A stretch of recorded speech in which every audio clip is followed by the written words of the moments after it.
Existe uma maneira de fazer algo terrível e nunca ser descoberto. Eu sei porque eu ajudei a criar o cenário perfeito sem perceber.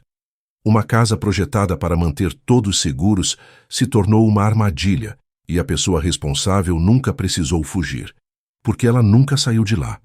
Meu nome é Arthur e por 12 anos eu fui responsável pela segurança da mansão Beatriz. Instalei cada tranca, cada sensor, cada sistema que garantia proteção total. A casa era impenetrável. Nada de ruim poderia entrar. Mas aqui está o problema. Eu estava tão preocupado com o que estava fora que nunca pensei no que já estava dentro. E quando percebi meu erro, já era tarde demais. Terça-feira, 6:30 da manhã. O sol mal tinha nascido quando a empregada, Carmen, bateu na minha porta. O rosto dela estava pálido, as mãos tremendo. A senhora Beatriz não respondia. Isso por si só não era alarmante. Beatriz tinha 73 anos e valorizava sua privacidade acima de tudo. Mas eram 8 horas, depois 9. A rotina dela era precisa como um relógio suíço. Café às 7 em ponto, sempre. Às 9:30, tomei a decisão. Fui até a porta do quarto dela no segundo andar. Bati. Nada. Bati mais forte. Silêncio. Tentei a maçaneta. Trancada. Claro que estava trancada. Aquelas portas eram blindadas, com travas internas que só podiam ser abertas por quem estava do lado de dentro. Eu mesmo tinha supervisionado a instalação 3 anos atrás, depois que Beatriz ficou paranoica com invasões. Chamei os outros. Rafael, o filho mais velho, chegou primeiro.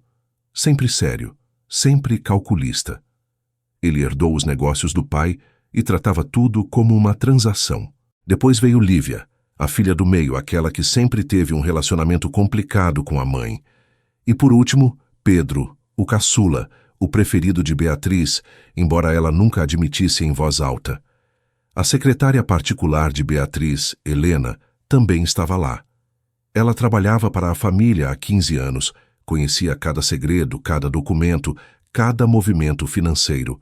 Rafael tomou a frente. Ele sempre fazia isso. Gritou pelo nome da mãe.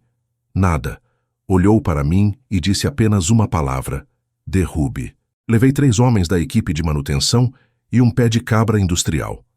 Aquela porta era monstruosa.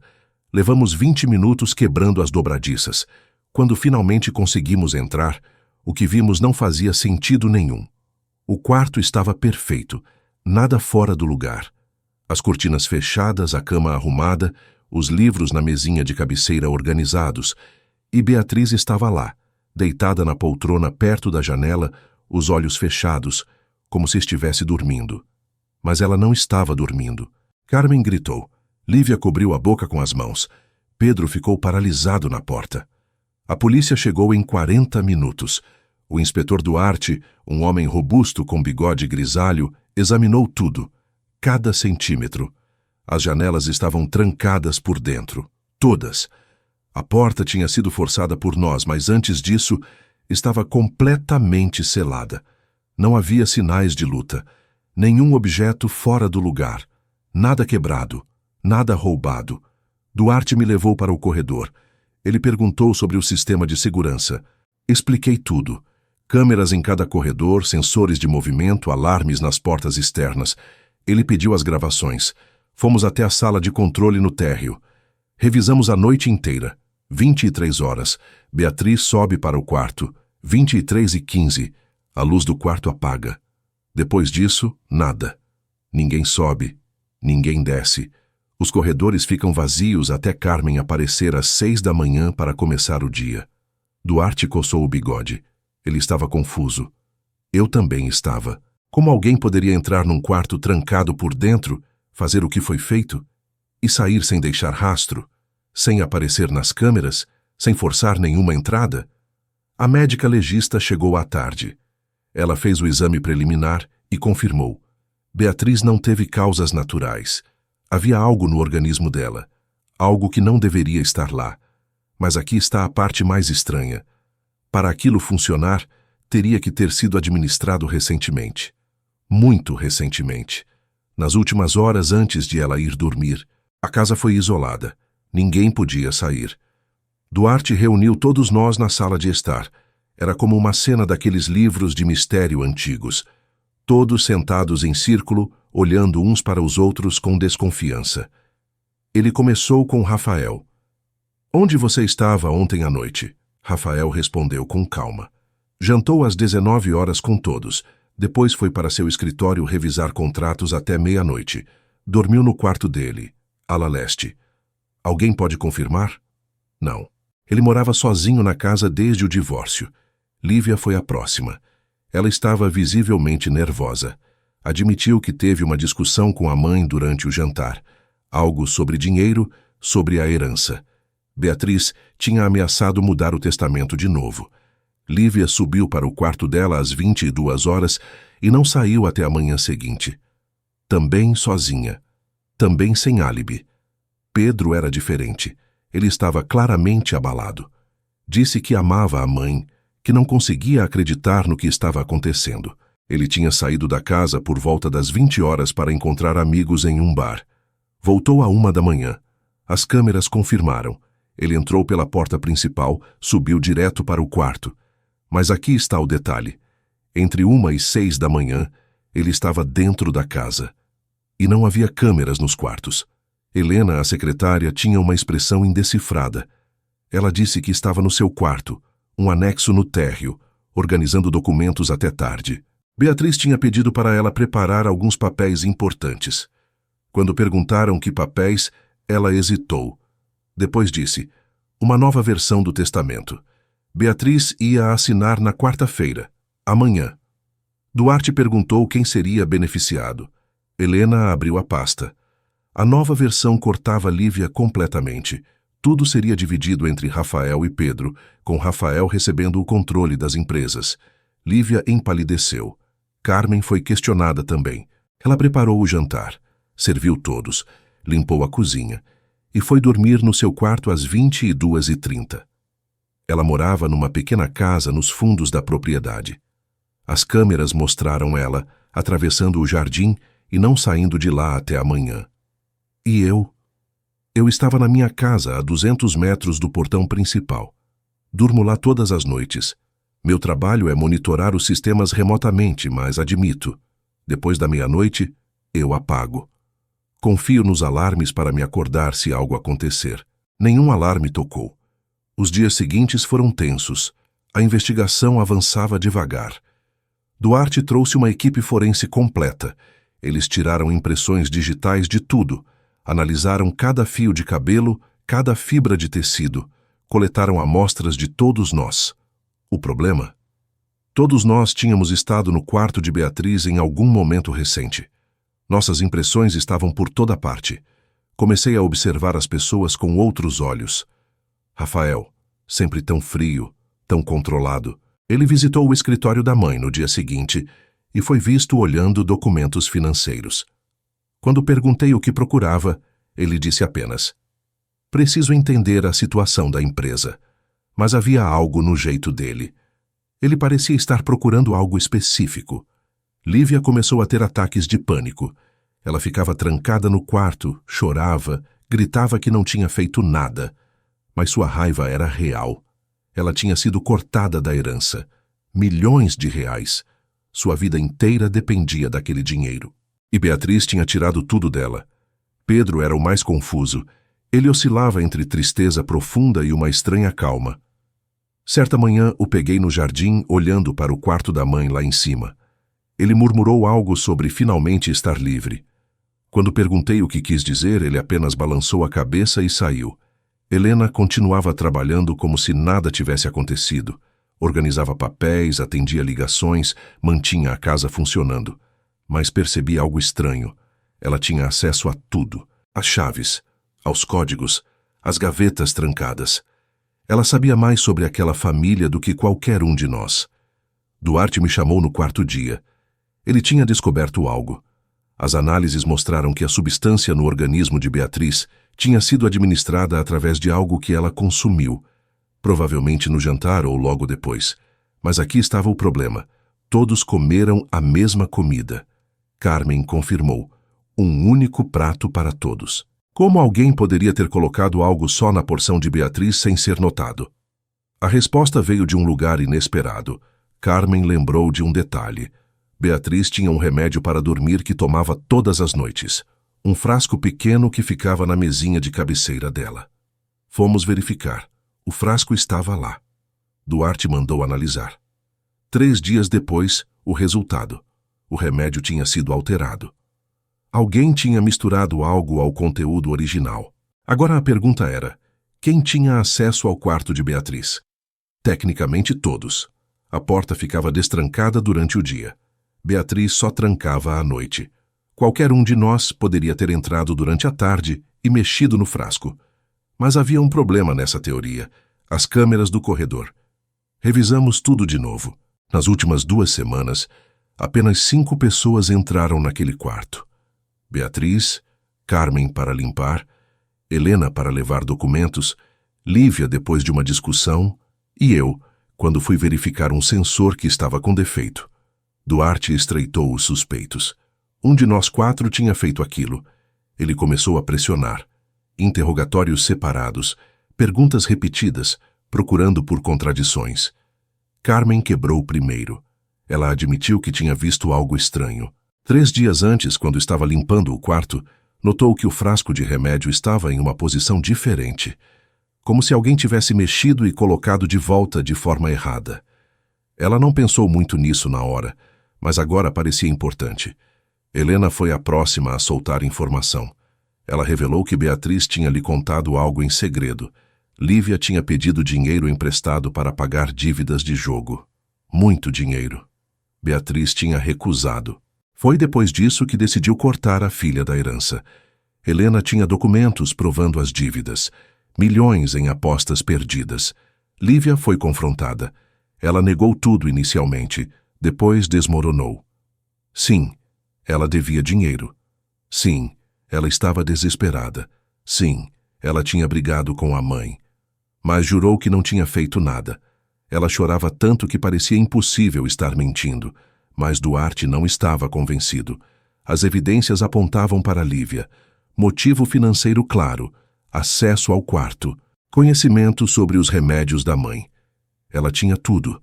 Duarte estava prestes a fazer a acusação formal quando algo aconteceu. Pedro apareceu com uma informação.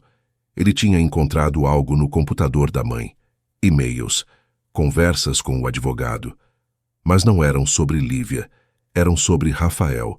Beatriz tinha descoberto que Rafael estava desviando dinheiro da empresa. Muito dinheiro. Ela ia denunciá-lo, ia tirar dele o controle de tudo. O Novo Testamento não era para beneficiar Rafael. Era para transferir o poder para um conselho administrativo, até que a investigação interna terminasse. Rafael negou com veemência. Disse que Pedro estava mentindo, que estava tentando incriminá-lo para ficar com tudo. Os irmãos quase brigaram fisicamente ali mesmo.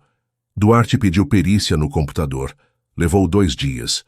O resultado, os e-mails eram reais. Rafael tinha um motivo ainda maior que Lívia. Ele ia perder tudo. A empresa, a fortuna, a reputação.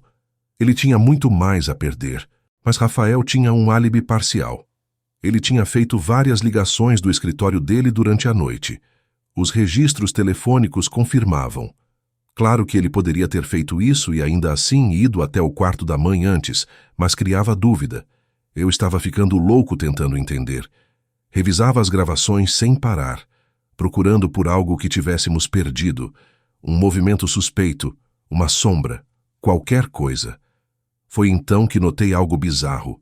No dia em que eu entrei no quarto para verificar o sensor, a câmera do corredor tinha um glitch. Por exatamente 18 segundos, a imagem congelou. Depois voltou ao normal. Na época, achei que fosse apenas uma falha técnica, mas agora parecia suspeito demais. Verifiquei os logs do sistema. O sensor que eu fui verificar tinha sido reportado com defeito por Helena. Ela tinha mandado uma mensagem dizendo que Beatriz reclamou de um barulho estranho vindo do detector de fumaça. Fui verificar. Estava tudo normal. Mas isso significava que Helena tinha me feito entrar naquele quarto. Ela tinha criado uma razão para eu estar lá. Confrontei Helena. Ela ficou calma demais. Disse que apenas repassou a reclamação de Beatriz. Não tinha como provar o contrário. Mas minha mente estava correndo. Helena tinha acesso a tudo. Ela conhecia o sistema de segurança. Ela sabia da minha rotina. Ela tinha as chaves. Mas qual seria o motivo dela? Ela não estava no testamento. Não herdaria nada. Ou herdaria? Pedi para Duarte investigar mais fundo. O que descobrimos foi chocante. Helena não era apenas uma secretária. Ela tinha sido amante do falecido marido de Beatriz, o pai de Rafael, Lívia e Pedro. Isso tinha acontecido 20 anos atrás. Beatriz tinha descoberto na época e destruído a vida de Helena. Fez ela perder empregos, reputação, relacionamentos. Depois, numa reviravolta cruel, ofereceu a ela o emprego de secretária, uma forma de mantê-la por perto, de lembrar sempre quem tinha o poder. Helena tinha um motivo. 20 anos de humilhação, 20 anos de vingança engasgada, mas ainda faltava a prova concreta. Foi Carmen quem trouxe a peça final do quebra-cabeça. Ela lembrou de algo que tinha visto, mas não processado. Na manhã em que encontramos Beatriz, quando todos estavam desesperados no corredor esperando a porta ser derrubada, Helena tinha algo nas mãos, um chaveiro. Carmen tinha achado estranho porque Helena nunca carregava chaveiros. Ela usava um sistema digital para tudo. Duarte pediu para revistar o quarto de Helena. Lá encontraram uma chave velha, antiga. Carmen a reconheceu imediatamente. Era a chave mestra original do quarto de Beatriz, aquela que tinha sido substituída pelo sistema digital 3 anos atrás. A chave que supostamente tinha sido destruída. Mas Helena tinha guardado. E ela sabia que, apesar do sistema novo, a fechadura mecânica antiga ainda estava lá, por baixo. Uma camada extra de segurança que Beatriz tinha insistido em manter. Helena podia entrar naquele quarto quando quisesse. Confrontada com a evidência, Helena finalmente falou. Mas não foi uma confissão chorosa. Foi fria, calculada. Ela explicou tudo com uma calma assustadora. Ela tinha planejado durante anos. Estudou sobre substâncias, sobre como fazer parecer natural. Ela mexeu no frasco de remédio durante uma tarde, quando Beatriz estava no jardim. Depois esperou. Sabia que levaria alguns dias para fazer efeito completo. Na noite fatal, ela usou a chave mestra. Entrou no quarto enquanto Beatriz já estava inconsciente. Verificou se tudo estava como planejado. Depois saiu, trancou tudo por dentro usando a trava interna e saiu pela porta, fechando com a chave mestra por fora. Quando perguntaram como ela saiu sem aparecer nas câmeras, ela sorriu. O glitch que eu tinha visto não foi acidental. Helena tinha conhecimento técnico. Ela tinha trabalhado com o marido de Beatriz na época em que ele instalou o sistema de segurança original da casa. Ela sabia criar loops nas gravações. 18 segundos eram mais que suficientes para atravessar o corredor. Mas aqui está a parte mais brilhante e mais perturbadora do plano dela. Helena tinha manipulado todos nós. Ela plantou dúvidas sobre Lívia ao revelar as dívidas. Ela garantiu que Pedro encontrasse os e-mails sobre Rafael. Ela orquestrou tudo para que suspeitássemos uns dos outros enquanto ela permanecia invisível. O motivo? Não era só vingança. Beatriz tinha feito um testamento secreto anos atrás, quando descobriu sobre o desvio de Rafael. Um testamento que só Helena conhecia. Se todos os herdeiros fossem considerados culpados ou indignos, a fortuna iria para a caridade. E Helena tinha se posicionado como administradora dessa caridade. Ela iria controlar tudo. Duarte aprendeu ali mesmo. Helena não resistiu. Ela apenas olhou para cada um de nós e disse: "Vocês todos mereciam." Viveram às custas dela a vida inteira. E nenhum de vocês realmente se importava. Eu apenas finalizei o que ela começou anos atrás, quando decidiu destruir minha vida. A casa que só tranca por dentro guardava mais segredos do que eu imaginava. Eu passei 12 anos protegendo aquelas paredes, aquelas portas, aquelas pessoas. Mas nunca parei para pensar que o maior perigo não vinha de fora. Vinha de dentro. De anos de ressentimento, de mágoa acumulada, de vingança paciente. Rafael perdeu o controle da empresa quando as investigações sobre os desvios avançaram. Lívia entrou em reabilitação para o vício em jogos. Pedro vendeu sua parte da herança e se mudou para longe, tentando esquecer tudo.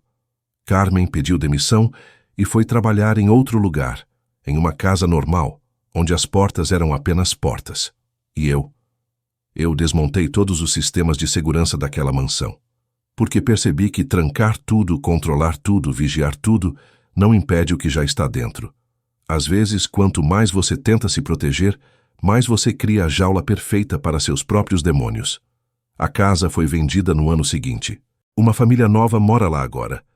Eles não sabem da história, não sabem o que aconteceu naquele quarto no segundo andar. E espero que nunca precisem descobrir que os lugares mais seguros do mundo podem ser os mais perigosos, especialmente quando você está trancado dentro com alguém que passou anos planejando sua ruína. Porque no final, o problema de uma casa que só tranca por dentro não é que algo ruim possa entrar. É que você pode estar trancado com algo terrível que já estava lá o tempo todo, esperando, observando, contando os dias até o momento perfeito para agir. Sabe o que essa história me ensinou? Que não adianta construir muros altos se você não cuida do que planta dentro deles. Beatriz tinha a casa mais segura do mundo, mas ela cultivou ódio, ressentimento e vingança bem debaixo do próprio teto. Você pode ter as melhores travas, os melhores sistemas, as melhores defesas, mas se você trata as pessoas ao seu redor com crueldade, você está criando seu próprio inimigo. A verdadeira segurança não vem de portas de aço. Vem de como você trata quem está perto de você. Porque no final, as pessoas nunca esquecem como você as fez sentir. E às vezes, essa memória vale mais que qualquer fortuna. Então, para onde você olha hoje, olhe ao seu redor. Pense nas pessoas que estão perto de você. Você está cultivando gratidão ou ressentimento? Está plantando gentileza ou mágoa? Porque tudo que você planta hoje vai crescer amanhã. E quando esse amanhã chegar, você vai querer estar rodeado de flores, não de espinhos. Cuide das suas relações como você cuida da sua casa. Na verdade, cuide ainda melhor, porque uma casa você reconstrói, mas uma pessoa que você machucou pode nunca mais voltar a confiar em você. Deixa um comentário aqui embaixo contando o que você achou dessa história. Curte o vídeo se você ficou até o final e se inscreve no canal para mais histórias como essa.